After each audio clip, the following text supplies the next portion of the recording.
साथियों, मोदी आप सबके बीच से आप ही की तरह एक सामान्य परिवार से उठ करके आया है। आज भाजपा का स्थापना दिन मनाया जा रहा है।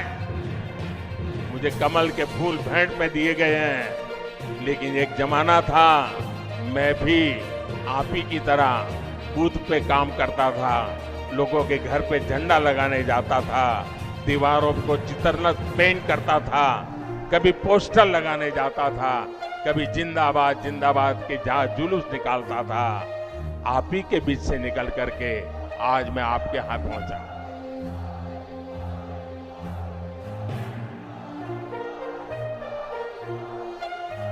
साथियों, ये जो देश के बड़े बड़े नामदार कांग्रेस और शाही परिवार के बड़े बड़े नामदार इस कामदार को गाली देते हैं, वो नामदार है, शायद गाली देना उनका वो अधिकार मानते होंगे। ये कामदार ऐसा है जो हर गाली को पचा जाता है। साथियों, ये मोदी से इसलिए नाराज है क्योंकि मोदी आज देश के गांव गरीब के साथ चट्टान की तरह खड़ा है।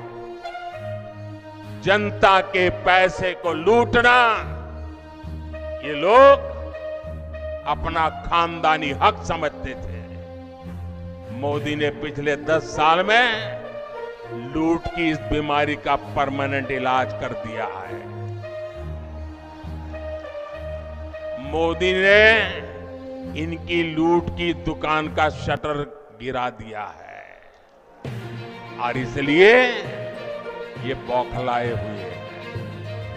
साथियों, इन परिवारवादी भ्रष्टाचारियों के कैसे कैसे खेल होते हैं, मैं आपको एक उदाहरण देता हूं। आज बीजेपी की सरकार देश के 80 करोड़ जरूरतमंदों को मुफ्त राशन देती है। अलग अलग योजनाओं का पैसा सीधा आपके खाते में आता है। 10 वर्ष में हमने 30 लाख करोड़ रुपया, आंकड़ा याद रखिए, 10 साल में 30 लाख करोड़ रुपए से भी ज्यादा गरीबों के खाते में सीधे भेजे हैं। जब कांग्रेस की सरकार थी तब जो भी पैसा सरकार द्वारा भेजा जाता था तो बीच में ही लूट जाता था। अब आप सोचिए, कांग्रेस के प्रधानमंत्री ने कहा था कि दिल्ली से 1 रुपया भेजते हैं तो 15 पैसा पहुंचता है। कहा था कि नहीं कहा था?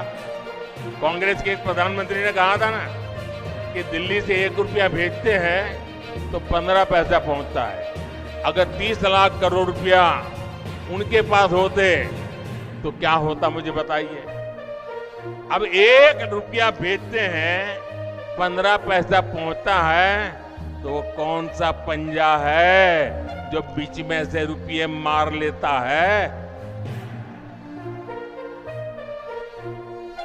भाइयों बहनों, हमने जांच कराई तो पता चला कि कांग्रेस ने 10 करोड़ से ज्यादा ऐसे फर्जी लाभार्थी बनवा कर रखे थे जिनका कभी जन्म ही नहीं हुआ था, पैदा ही नहीं हुए, लेकिन योजनाएं उनके नाम पर चढ़ जाती थी। यानी 10 करोड़ फर्जी नामों पर आपके हक का हजारों करोड़ रुपया सीधे कांग्रेस के बिचौलिए के पास जा रहा था।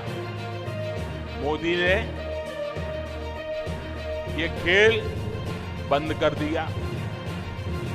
मैंने जांच एजेंसियों को खुली छूट दी है। आपने देखा होगा, कांग्रेस के एक सांसद के यहां से 300 करोड़ से ज्यादा नगद,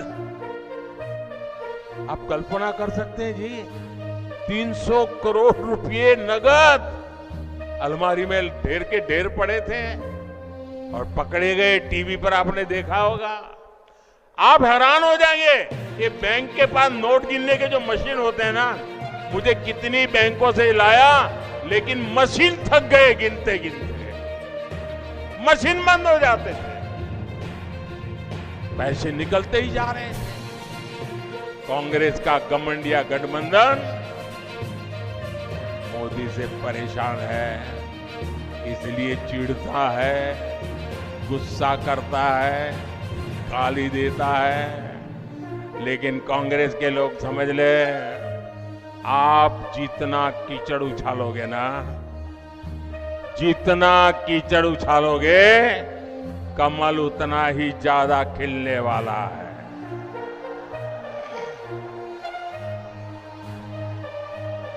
और आप देखिए, मैं कहता हूं भ्रष्टाचार हटाओ, वो कहते हैं भ्रष्टाचारी बचाओ।